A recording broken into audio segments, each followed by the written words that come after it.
हरे कृष्णा। भक्ति विक्षर leader training class, सर्व leader training class, training class. আজকে আমরা 8 নম্বর কোয়ালিটি থেকে আরম্ভ করছি। 8 নম্বর কোয়ালিটি হচ্ছে রেসপন্সিবল। রেসপন্সিবল মানে দায়িত্ববান। একজন টিচারকে সঙ্গদাসকে দায়িত্ববান হতে হবে। দায়িত্ব আমাদের দায়িত্ব রয়েছে ঊর্ধ্বতন কর্তৃপক্ষ কাছে কিছু দায়িত্ব আছে, আর অধীনস্থ স্টুডেন্ট ভক্তদের কাছে আমাদের কিছু দায়িত্ব রয়েছে। তো দুই দিকে আমাদেরকে দায়িত্ব পালন করতে হবে।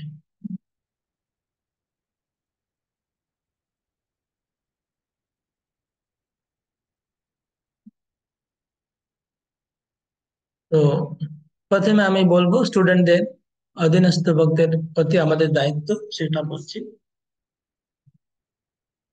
স্টুডেন্টদের কাছে দায়িত্ব, আমাদের যে ক্লাস হচ্ছে সবচেয়ে বড় দায়িত্ব, যেটা আমরা ক্লাস নিচ্ছি, যে ক্লাস চলছে, এটা যে কোনো ক্লাস যদি আমরা উম ক্লাসটা অফ করে দিই, হুম, মাঝে মাঝে যদি ক্লাস অফ হয়ে যায় বা কন্টিনিউস 2-3 সপ্তাহ যদি ক্লাস বন্ধ থাকে, তাহলে সেই ক্লাস কিন্তু আবার স্টার্ট করা মুশকিল হয়ে যাবে। এই ক্লাসটা ডাউন হয়ে যাবে বা ভালো চলবে না। মানে কন্টিনিউটি মেনটেন করা খুব প্রয়োজন। যে কোনো ক্লাস আমরা শুরু করব, সেটা কন্টিনিউস চলবে, তাহলে এই ক্লাসটা ভালো হবে। তো যদি কোনো কারণে সঙ্গদাস টিচার আউট অফ স্টেশন বা ক্লাস নিতে পারছে না, তার উচিত যে অন্য কোনো অ্যাসিস্ট্যান্ট টিচারকে অ্যাপয়েন্ট করে দেওয়া, যে আমি অ্যাবসেন্ট থাকবো, বা আরেকজন ক্লাসটা চালিয়ে নেবে, ক্লাসটা বন্ধ হবে না। আর যার বাড়িতে ক্লাস হচ্ছে, তিনি যদি কোনো কারণে উম, তার বাড়িতে উপস্থিত না থাকে, ক্লাস বন্ধ হওয়ার সম্ভাবনা আছে, তাহলে টিচারের উচিত 1 সপ্তাহ আগে ওটা আলোচনা করা উচিত যে এই বাড়িতে নেক্সট উইকে বন্ধ থাকবে। তো অন্য কোনো ভক্ত যদি তাদের বাড়িতে জায়গা দেয়, তাহলে সেখানে আমরা ক্লাস করতে পারি। এইভাবে ক্লাস যাতে অফ না হয়, সেটা সঙ্গদাস চেষ্টা করবে। আর এরকম যেন না হয় যে আজকে ক্লাস আছে আর সব মেম্বাররা হয়তো চলে এসছে, আসার পরে জানতে পারছি যে আজকে ক্লাস বন্ধ আছে, সেটা খুব খারাপ। হুম। এরকম না হয় যেন, যে ক্লাসের ছাত্ররা চলে এসছে বাড়িতে, কিন্তু বাড়ির লোকেরা হয়তো কেউ ঘুমাচ্ছে, কেউ মানে ক্লাসের কোনো বাড়িতে প্রিপারেশন নেই, সব নর্মাল ড্রেস পরে বসে আছে বাড়ির লোকেরা, অন্ধকার আছে বাড়িতে। হ্যাঁ, এরকম যেন না হয়, এটা ভালো না। ক্লাস হওয়ার আগে সব রেডি করে রাখা উচিত। আর ক্লাস যদি অবশ্যই যদি বন্ধ করতেই হয়, বন্ধ হচ্ছে ক্লাসটা, তাহলে সেটা আগে থেকেই ওয়েল ইন অ্যাডভান্স ইনফর্ম করে দেওয়া উচিত যে ক্লাস বন্ধ থাকবে, আর নেক্সট ক্লাস কবে হবে সেটা ঘোষণা করে দিলে ভালো। তাহলে সবার মনের মধ্যে এটা ভরসা থাকবে। এটা হচ্ছে ক্লাস নিয়ে, হুম, যাতে ক্লাস বন্ধ না হয়, এটা নিয়ে আলোচনা করলো।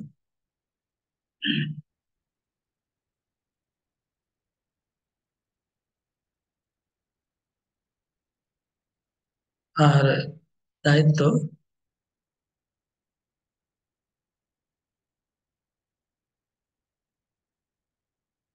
ঊর্ধ্বতন কর্তৃপক্ষ প্রতি সঙ্গদাসের দায়িত্ব।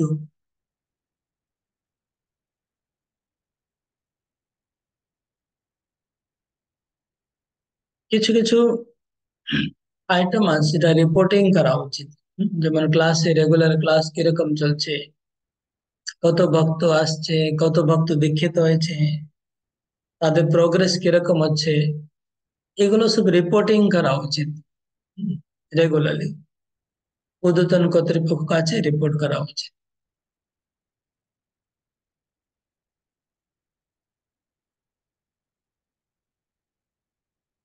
তারপর এক সেকেন্ড,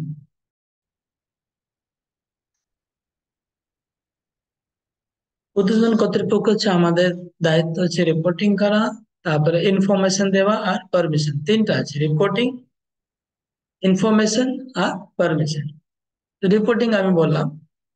ইনফরমেশন হচ্ছে কোনো বিশেষ ঘটনা ঘটে, কোনো সিরিয়াস ম্যাটার আছে যেটা হয়তো আহ জানানো খুব প্রয়োজন। হুম, সেগুলো আমাদের ইনফর্ম করা উচিত। আমরা যদি না জানাই আর পরে যখন কোনো দুর্ঘটনা ঘটবে, তখন কর্তৃপক্ষ অসন্তুষ্ট হবে যে আপনারা আগে বলেন না কেন, আগে বলা উচিত ছিল। তো এরকম অনেক কিছু আছে যেটা আমাদের ইনফর্ম করা উচিত। কোনো বিশেষ ঘটনা ঘটলে, সিরিয়াস ম্যাটার থাকলে, কিছু কিছু হচ্ছে, সেটা ইনফর্ম করা উচিত। অথবা কোনো কিছু আপনারা করেছেন ক্লাসে হয়তো, হম, সেগুলো রিপোর্টিং ইনফর্ম করা উচিত যে আমরা এটা করেছি, এটা করেছি। আর পারমিশন, পারমিশন মানে হলো যে কাজ করার আগে, ইনফরমেশন মানে কাজ করার পর, আর রিপোর্টিং মানে যেটা রেগুলার হচ্ছে সেই কাজগুলো। পারমিশন মানে যদি আপনার কোনো ট্যুর করতে চান, তাহলে পারমিশন নেওয়া উচিত। ট্যুর করলে, পিকনিক করা হলে পারমিশন নেওয়া উচিত। বা কোনো ফেস্টিভ্যাল করতে চাইছেন, হুম, পারমিশন নেওয়া উচিত। আহ নিজে নিজে যদি সবাই করতে শুরু করে দেয়, তাহলে প্রবলেম হয়ে যাবে। হুম, না জিজ্ঞেস করে কনফ্লিক্ট হতে পারে, মন্দির থেকে যে কিছু হচ্ছে আবার ওখানে হচ্ছে, কনফ্লিক্ট হয়ে যাবে। এই জন্য এগুলো পারমিশন নেওয়া উচিত। ওকে, তো এটা হচ্ছে যদি কোনো সঙ্গ দাস প্রপারলি যদি রিপোর্টিং করে আর ইনফরমেশন আর পারমিশন এটা মেনটেন করে, তাহলে লাভ কি হবে? তাহলে তিনি কর্তৃপক্ষের ট্রাস্ট, বিশ্বাস ভাজন হবে, মানে তার ভরসা পাত্র হয়ে যাবে, বিশ্বাস ভাজন হবে। তাকে কর্তৃপক্ষ খুব বিশ্বাস করবে। হ্যাঁ, আর বিশ্বাস করলে কি হবে? মানে ট্রাস্টবাদী হবে। ট্রাস্টবাদী হলে কি হবে? তাকে হম কর্তৃপক্ষ আরো বেশি দায়িত্ব দেবে, এম্পাওয়ার করবে, শক্তি সঞ্চার করবে। আর এম্পাওয়ারমেন্ট পেলে আরো বেশি সে দায়িত্ববান হয়ে সেবা করতে পারবে। তো এইভাবে আহ যে সব সঙ্গ দাস যারা রিপোর্টিং কম করে বা ইনফরমেশন দেয় না, তাদের কর্তৃপক্ষ তাদের প্রতি বিশ্বাস করতে পারে না, ভরসা করতে পারে না, যার ফলে তাদেরকে বেশি দায়িত্ব দেবে না। যদি আমরা বেশি দায়িত্ব নিতে চাই, বেশি সেবা করতে চাই, তাহলে আমাদের কর্তৃপক্ষের বিশ্বাস ভাজন হতে হবে। বিশ্বাস ভাজন হতে পারবো যদি আমরা এই সবকিছু রিপোর্ট করি, ইনফর্ম করি, অথবা পারমিশন নিয়ে চলি, তাহলে আমাদের ভরসা বেশি পাবে না। আরেকটা রেসপন্সিবিলিটির মধ্যে আরেকটা আছে যে আমরা আহ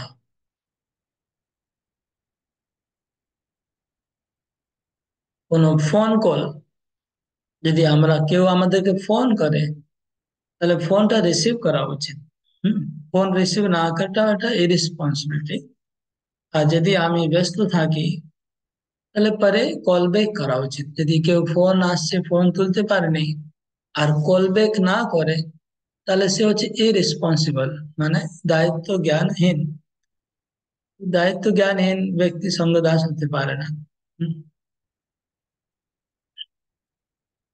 আর যদি কোনো সেবা দেওয়া হয়, কেউ আপনাকে সেবা দিয়েছে, কর্তৃপক্ষ দিয়েছে বা ক্লাস থেকে কেউ আপনি সেবা পেয়েছেন, কোনো দায়িত্ব পেয়েছেন, কোন যে এই কাজটা আপনাকে করতে হবে, তাহলে আপনি দায়িত্ব নেওয়ার পরে এটাকে পারফেক্টলি ফলো করা উচিত। যেটাই সেবা পেয়েছে সেটা করা উচিত, টাইম মতো করা উচিত। যদি আমি না করতে পারি তাহলে আগেই আমাকে বলে দেওয়া উচিত যে আমি করতে পারবো না। আর তার কারণটা বলা উচিত যে এই প্রবলেম আছে আমার, এই প্রবলেমের জন্য আমি এটা করতে পারবো না, এটা বলা উচিত। কিন্তু সেবা নিয়ে নিলাম, তখন বললাম না কিছু, পরে করলাম না, তাহলে কিন্তু আবার কর্তৃপক্ষ আমার প্রতি অসন্তুষ্ট হয়ে যাবে। তো মনে রাখবেন। এটা ছিল 8 নম্বর কোয়ালিটি। নেক্সট হচ্ছে 9 নম্বর কোয়ালিটি। 9 নম্বর গুণ হচ্ছে be a good example and enthusiastic, মানে দৃষ্টান্তমূলক হওয়া এবং উৎসাহী হওয়া। হুম, আমাদেরকে উৎসাহী হতে হবে আর দৃষ্টান্তমূলক হতে হবে।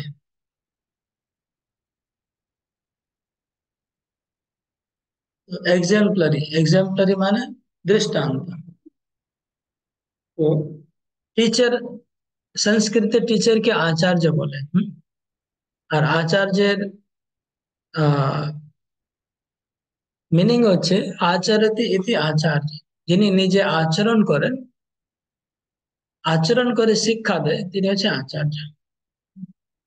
কৃষ্ণ গীতাতে বলছে যদেদ আচরতি শ্রেষ্ঠ তত্ত্বদেবে তরোজনা। তো শ্রেষ্ঠ ব্যক্তি যেরকম আচরণ করে সাধারণ মানুষ সেটাই অনুসরণ করেন।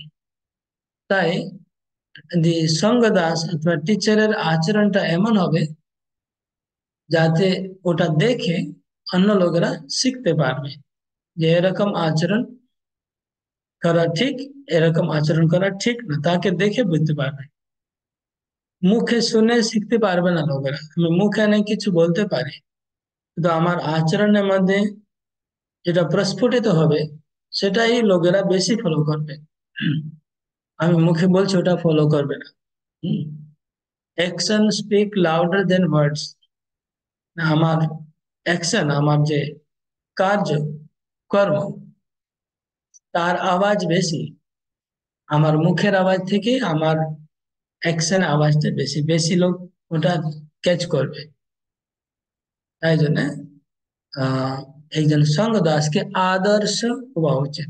বাংলা মানে এক্সাম্পলারি মানে আদর্শ, আদর্শ হওয়া।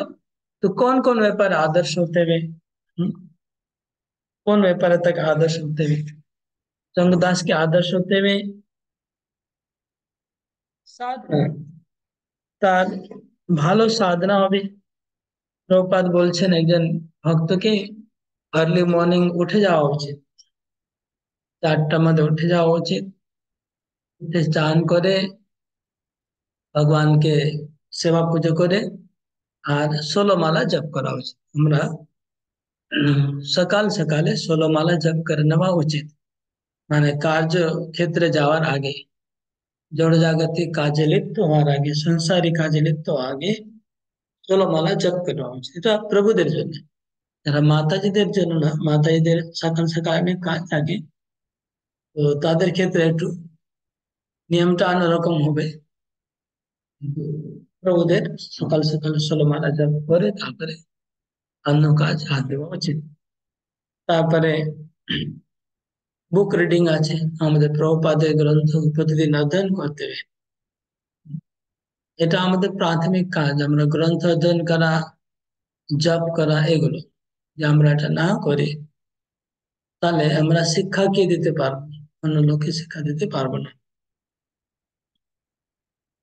এটা হলো পার্সোনাল। এছাড়া সঙ্গ দাসের কিছু কিছু জিনিস আছে যেটা লোকেরা খুব ফলো করে আর নকল করে। যেমন আছে বাণী, কথা। তো আমি যে ধরনের কথা বলবো, হুম, সেটা ওনারা ফলো করে নকল করবে। মানে যদি সঙ্গ দাস উগ্র কথা বলে, মেম্বাররা উগ্র কথা বলতে শুরু করবে। সঙ্গদাস যদি পোলাইট কথা বলে, মেম্বাররা পোলাইটলি কথা বলে।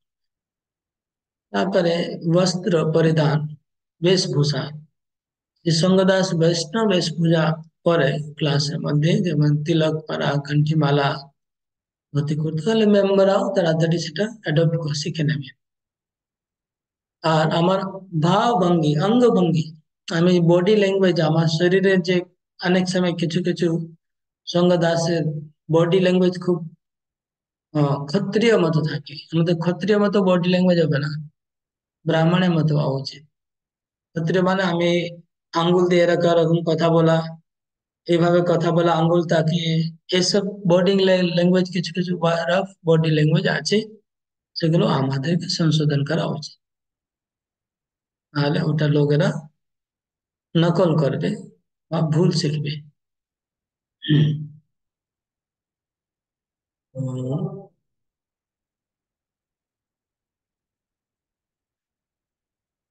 এই কয়েকটা জিনিস ছিল, আদর্শ হওয়া, আর তার সঙ্গে উৎসাহী, উৎসাহী হওয়া। উৎসাহী কোন ব্যাপারে? আমার জপের ব্যাপারে আমি উৎসাহী হব, সাধনা করা, ভোরে উঠে যাওয়ার পর উৎসাহী হওয়া উচিত, যেগুলো বলা হলো সবকিছু। বুক রিডিং, উৎসাহী হওয়া। আর উৎসাহ প্রদর্শন করতে হবে যখন মন্দির থেকে কোনো প্রোগ্রাম হবে, মন্দির থেকে হয়তো কোনো গীতা ডিস্ট্রিবিউশন ম্যারাথন আছে, বুক ডিস্ট্রিবিউশন, তো আমাকে উৎসাহ সহকারে অংশগ্রহণ করা উচিত গ্রন্থ বিতরণের মধ্যে।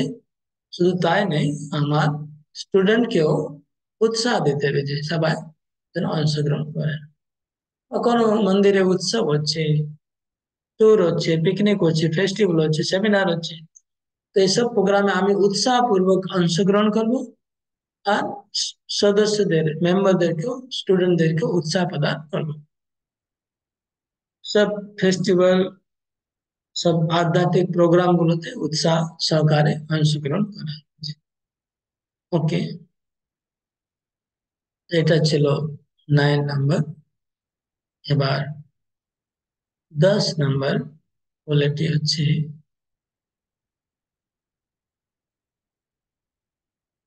আমার মনে হয় উৎসাহকে দিয়ে আমরা 10 নম্বর ধরি। হুম, তাহলে তাহলে 11 নম্বর হবে। Next, be honest and straightforward.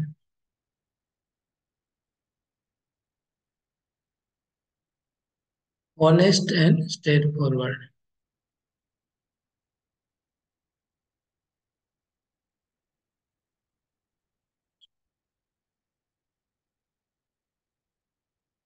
Honest মানে বাংলায় সৎ, সৎ বা স্ট্রেট ফরওয়ার্ড মানে স্পষ্টবাদী। হুম, আমাকে স্পষ্টবাদী, স্পষ্ট বক্তা আর সৎ হতে হবে।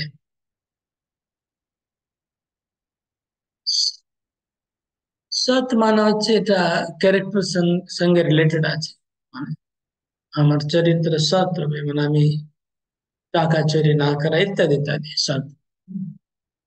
আর স্ট্রেট ফরওয়ার্ড মানে স্পষ্ট কথা বলা।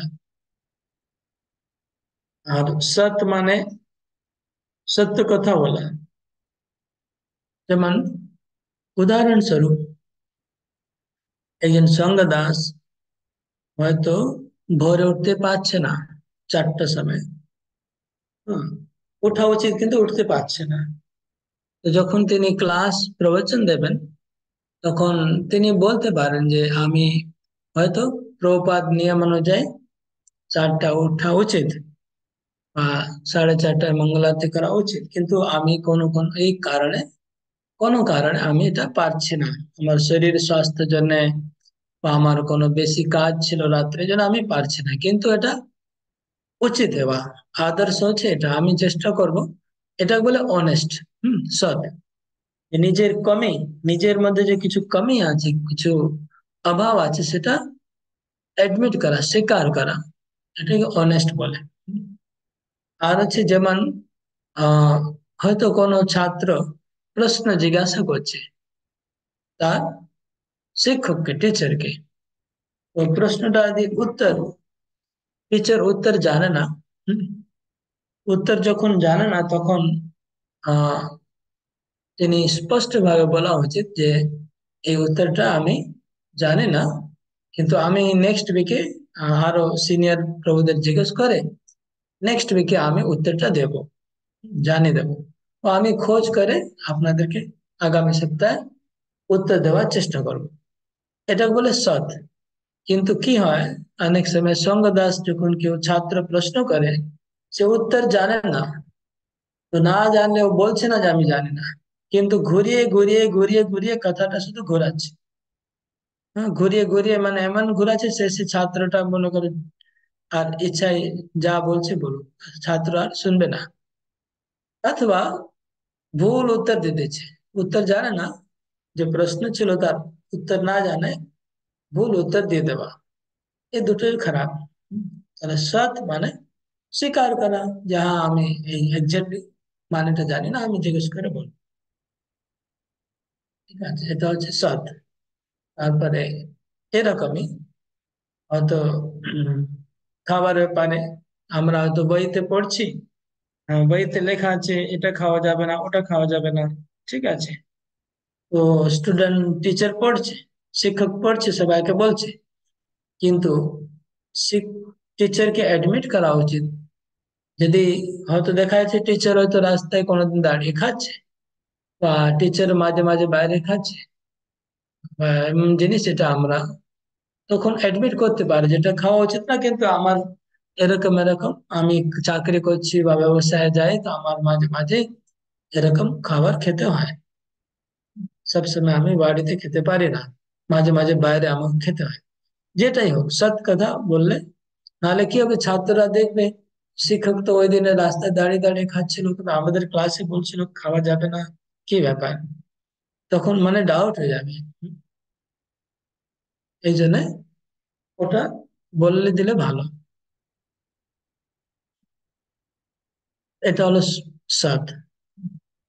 আর স্পষ্ট, স্পষ্ট বক্তা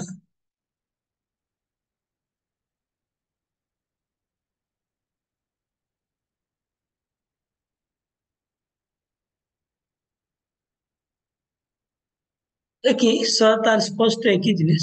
জাস্ট এটা আমি ছাত্রদের দিকে বললাম, এখন ঊর্ধ্বতন কর্তৃপক্ষ কাছে আমাকে সৎ আর স্পষ্ট বক্তা হতে হবে। অনেক সময় ঊর্ধ্বতন কর্তৃপক্ষ এমন কিছু বলছে, হুম, এমন কিছু বলছে আমাদেরকে করতে, যেটা আমি করতে পারছি না, আমি মানতে পারছি না, আমার মতে ওটা মিল হচ্ছে না। তখন আমাকে বিনম্রভাবে আমার মতটা খানে প্রকাশ করা উচিত, যে প্রভু আপনি এটা বলছেন, কিন্তু আমার মতে এরকম এরকম, হুম, এরকম এরকম হওয়া উচিত। এটা আমাদেরকে বিনা দ্বিধায় বলা উচিত। এটাকে বলে সৎ আর স্পষ্ট। আর যদি আমি না বলি, হুম, কিন্তু মনে মনে আমি অথরিটিকে কিছু বললাম না, কিন্তু আমি আমার মতো করলাম, তাহলে কি হবে, পরে অথরিটি খুব অসন্তুষ্ট হবে, বেশি অসন্তুষ্ট হবে। তা থেকে প্রথমে অসন্তুষ্ট করে দেওয়া উচিত। যেমন আজকে আমরা আলোচনা করছিলাম, হুম, যে অভিষেক কখন করা হবে, তো আপনারা আপনাদের মত দিলেন যে আমরা এরকম করতে চাই।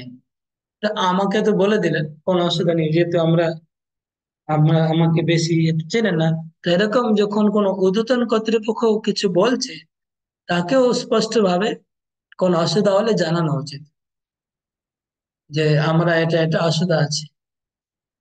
ওখানে আপনার সংকোচ করে কিছু বললেন না বললাম, পরবর্তীকালে দেখা যাচ্ছে যে আমি যেটা বলছি সেটা ফলো করছি না, সেটা অসুবিধা হবে। এটা এটাকে বলে স্পষ্টবাদী আর স্পষ্ট। যখন স্টার্টিং এ আপনি ডিসএগ্রি করবেন, আপনার মত ভিন্ন মত প্রদর্শন করবেন, তখন একটু খারাপ ভাবে অথরিটি অসন্তুষ্ট হবে, খারাপ ভাবে, কিন্তু যদি আমি স্টার্টিং এ যাতে খারাপ না ভাবে তাই জন্য ওনার হাতে হাত মিলিয়ে দিই, আর পরবর্তীকালে আমি অন্য কিছু করি, তাহলে আরো বেশি খারাপ ভাবে। তাই জন্য ভালো আছে যে প্রথমেই একটু খারাপ লাগবে কিন্তু স্পষ্ট কথা বলে দেওয়া। হুম, এটা হচ্ছে স্পষ্ট আর সৎ। হয়তো ধরুন ট্যুর যাচ্ছে মন্দির থেকে, আর আপনার যাওয়ার ইচ্ছে নেই, আপনার মনে হচ্ছে হয়তো টাকা বেশি লাগছে, বা ওখানে ম্যানেজমেন্ট ভালো নাই, খুব ঝামেলা হয়, হ্যারাসমেন্ট হয়। তো আপনার স্পষ্ট বলতে পারেন যে ওখানে ম্যানেজমেন্ট ভালো হচ্ছে না বা টাকা বেশি লাগছে, আমরা যেতে পারবো না, এটা বলতে পারেন। কিন্তু যদি আপনি বললেন না, আর পরে দেখা যাচ্ছে আপনার গ্রুপ থেকে কেউ যাচ্ছে না, তখন অথরিটি চিন্তা করবে, ও এরা তো যাচ্ছে না কেউ ট্যুরে, এরা তো আমার সঙ্গে কোঅপারেট করছে না, এরকম ভাবে নিজে নিজেরা করছে, কিছু ভাবে। যদি আপনি স্পষ্ট বলে দিতে পারেন প্রথমেই, বা আপনি বলেন ঠিক আছে, কিছু বললেন না, অথরিটি মনে মনে ভাবছে অনেক লোক যাবে, মনে মনে ভেবে নিয়েছে, যেহেতু আপনি কিছু বলেননি, তারপরে কেউ গেল না, তখন অসন্তুষ্ট হবে। তো আগে থেকেই বলে দিলে ভালো যে আমাদের গ্রুপ থেকে কেউ যাবে না বা যেতে পারছে না, হুম, ইত্যাদি। তো এটাকে বলে স্পষ্ট, সৎ আর স্পষ্ট। হুম।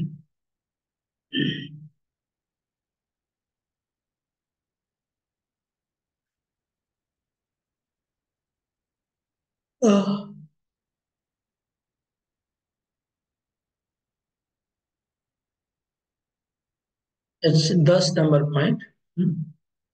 এবার নেক্সট পয়েন্ট হচ্ছে 11 নম্বর পয়েন্ট। সরি, এটা আমি 11 বললাম না, তাহলে নেক্সট হবে 12। 12 নম্বর পয়েন্ট হচ্ছে have and willing to give time, মানে সময়, সময় দিতে প্রস্তুত। হম, সঙ্গদাস সময় দিতে প্রস্তুত।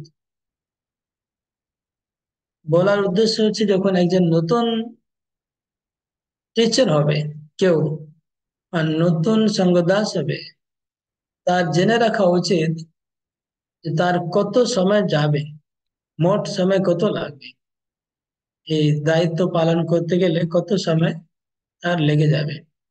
সেটাই আমরা এখানে ক্যালকুলেশন করেছি, কত সময় যাবে একটা সঙ্গদাসের, সপ্তাহে কত ঘন্টা দিতে হবে। 2 ঘন্টা তো আমরা ক্লাস করি, ওখানে যায়, আর তার আগে পিছে আধা ঘন্টা করে যায় প্রসাদ বিতরণ করা, প্রসাদ খেতে, তারপরে আগে রুমটা রেডি করতে 3 ঘন্টা চলে গেল শুধু ওই ক্লাসের জন্য। এবার ক্লাসের একদিন আগে আমাকে ক্লাসের জন্য প্রিপারেশন করতে হয়, প্রিপারেশন করা উচিত। আমি পড়বো কি কি লেখা আছে, কালকে কি বলতে হবে, কি কি প্রশ্ন আসতে পারে, তার জন্য খুঁজে একটু ইনকোয়ারি করে নেব, ইত্যাদি। তো ওখানে 1 ঘন্টা 2 ঘন্টা পড়তে হবে, ওটা সময় যাবে। আর ক্লাসই সবকিছু নয়, ক্লাসের আলাও ছাড়াও একজন সঙ্গ দাসের উচিত সপ্তাহে একদিন সব মেম্বারকে ফোন করা, আর তাদের খবরাখবর নেওয়া। প্রত্যেক মেম্বারকে যদি 2-4 মিনিট কথা বললেও 1-1.5 ঘন্টা টোটাল লেগে যাবে। সেখানে একটু সময় লাগছে প্রতি সময়, এটা নতুন ক্লাসের জন্য। পুরানো ক্লাসে এত ফোন টোন লাগবে না, লাগবে নাও লাগতে পারে, দরকার নেই। তো নতুন ক্লাস খুললে ওখানে সময় অবশ্যই সপ্তাহে একদিন কথা বলতে লাগবে সঙ্গ দাসকে। যদি সঙ্গ দাস মাঝখানে একদিন ফোন করে তাহলে বন্ডেজ থাকবে, আর যারা মেম্বার তারা যুক্ত হয়ে থাকবে, তারা চলে আসবে ক্লাস, নাহলে কেটে যেতে পারে। আর তাহলে এখানে আমরা গিনলাম 3 3 ঘন্টা ক্লাস নেওয়ার জন্য। হ্যাঁ, 1 ঘন্টা প্রিপারেশন, 1 ঘন্টা ফোন করতে, 1-1.5 ঘন্টা। এবার যিনি ক্লাস নেবেন, টিচার, তাকে নিজে তো শিক্ষা নিতে হবে, তাহলে তাকে এই টিচার ট্রেনিং ক্লাস অ্যাটেন্ড করতে হবে, ওখানে সপ্তাহে 2 ঘন্টা যাচ্ছে, বুঝতে পারছেন? তাহলে সপ্তাহে 7-8 ঘন্টা, 7 ঘন্টা টোটাল চলে যাচ্ছে। এটা যে টিচার হবে তাকে মাথায় রাখতে হবে, যদি আমি টিচার হই, আমি একটা সঙ্গ দাস হই, তো আমার সপ্তাহে এত সময় যাবে। যদি কেউ বললে যে আমি, হ্যাঁ, টিচার ট্রেনিং ক্লাস করতে চাই না, কি আছে এখানে এমন, হ্যাঁ, আমি তো অত বছর ধরে আমি ক্লাস নিচ্ছি, এখন আমি টিচার ট্রেনিং ক্লাস কেন করবো? তাহলে হম, এটা চিন্তা করা ভুল। কেন? যে আমরা, যদি কেউ ছাত্র না হয় তাহলে শিক্ষক হতে পারবে না, শিষ্য না হলে কেউ গুরু হতে পারে না। এটা মনে রাখবেন, আমি যদি ইনপুট না করি তাহলে আউটপুট হবে না। আমি আউটপুট করছি মানে জ্ঞান প্রদান করছি, তো আমার জ্ঞান নিতে হবে। আমি যদি শিক্ষক করছি তো আমাকে তো ছাত্র হতে হবে। ভালো ছাত্র না হলে ভালো শিক্ষক হতে পারবে না। তো ভালো শ্রবণ না করলে ভালো কীর্তন করা যাবে না। তো কীর্তনে আগে শ্রবণ, প্রথমে শ্রবণ তারপরে কীর্তন, প্রথমে শিষ্য তারপরে গুরু হবে, প্রথমে ছাত্র হবে তারপরে টিচার হবে। যদি কেউ মনে করে যে আমি শ্রবণ করবো না, শুধু ক্লাস করতে যাব, তাহলে সে ভুল হচ্ছে। আহ একজন জিজ্ঞেস করছিল যেটা টিচার ট্রেনিং ক্লাস কতদিন চলবে। অ্যাকচুয়ালি তো লাইফ টাইম। এমন কোনোদিন আসবে না যে আমাদের আর শিক্ষার কিছু বাকি নেই, শুধু আমি শিক্ষা দেবো, আমার শিক্ষণীয় কিছু নেই। এটা কোনোদিন আসবে না, সারা জীবন আমাদের শিক্ষা নিতে হবে আর শিক্ষা দিতে হবে। তো আমি দেখছি কিছু ভক্ত একটু ক্লাস অ্যাবসেন্ট করছে, আসছে না, অনেকবার বলছি কিন্তু আসছে না। তো আমাদের মন্দির থেকে তো নিয়ম হয়েছে, যেটা কম্পালসারি আছে, যারা ক্লাস করবে তারাই টিচার হতে পারবে, ক্লাস করবে না তারা টিচার অফিসিয়ালি হবে না। তো এটা ছিল সময়। তা এটা আমি সময় বললাম, কত সময় যাবে একজন সমুদায়, এছাড়া আরো কিছু সময় যাবে, যেমন মন্দিরে কোনো অনুষ্ঠান হচ্ছে, ফেস্টিভ্যাল, তখন যোগদান করতে হবে, কোনো সেমিনারে যোগদান করতে হবে, কোনো পিকনিক হলো, ট্যুর হলো, ওখানে সবাইকে এটা মনে রাখবেন। তাহলে 12 নম্বর পয়েন্ট আলোচনা হলো। আর আজকে এই পর্যন্ত থাক নাকি? 12 নভেম্বর পর্যন্ত। আহ এবার 13 থেকে রেসপন্সিবিলিটির মধ্যে একটা হচ্ছে সময়ানুবর্তিতা। সময়ানুবর্তিতা মানে ক্লাসটা যে আমরা চালাচ্ছি সেটা টাইমে শুরু করা উচিত, টাইমে শেষ করা উচিত। এরকম আমরা দেখেছি অনেক জায়গায় ক্লাস অফিসিয়াল টাইম হচ্ছে 6 o'clock, কিন্তু ধীরে ধীরে ধীরে ওটা 6:30 হয়ে গেল। আবার কিছুদিন পরে 7টা হয়ে গেল, তারপরে 7:30 হয়ে গেল, মানে 6টা অরিজিনাল টাইম ছিল, এখন অ্যাকচুয়াল টাইম হয়ে গেলো 7:30। তো এটা ঠিক না। কি করা উচিত, এরকম যদি হয় যে সব ছাত্ররা লেট আসছে ক্লাসে, তাহলে সবাইকে ডিসকাস করে এটা ডিসিশন নেওয়া উচিত। ঠিক আছে, সবাই লেট হচ্ছে, আমরা টাইমটা চেঞ্জ করি। অফিসিয়ালি আমরা 7টা বলে দেবো, 7, 7:30 বলে দেবো, যেটাই সবার সুবিধা সেই টাইমটা করে দিতে হবে। এটা আর একটা হচ্ছে, এমন না যে আমি ক্লাস খুব দেরিতে শুরু করলাম, লেটও দেরিতে করবো, এটা শেষও দেরিতে করবো, এটা ঠিক না। লেটে শুরু হয়েছে কোনো অসুবিধা নেই, কিন্তু শেষ করে দেওয়া উচিত টাইমে। শেষ যদি লেট করা হয় তাহলে প্রবলেম হবে সবাইকে বাড়িতে যেতে। আর অনেকে কি করে, আরে সবাই তো 1 ঘন্টা, আমি 6টা বললে 7টার সময় আসবে, তাহলে আমি 6টায় বলে দিলাম, ক্লাসে সবাইকে বলে দিলাম 6টায় আসতে হবে, আর আমি মনে মনে ভেবে রেখেছি যে আমি ক্লাস 7টায় শুরু করবো। এটা কিন্তু ভালো স্ট্যান্ডার্ড না, এরকম করা উচিত না। তাহলে যারা 6টায় চলে আসবে তারা 1 ঘন্টা বসে থাকবে, তাদের কষ্ট হবে না। আর যারা লেট করবে তারা লাভবান হয়ে যাবে। তো এরকম না, যেটা টাইম আপনারা ফিক্স করবেন সেই টাইমে ক্লাস শুরু করা উচিত, সেই টাইমে শেষ করা উচিত। এটা হচ্ছে সময়ানুবর্তিতা। ওকে।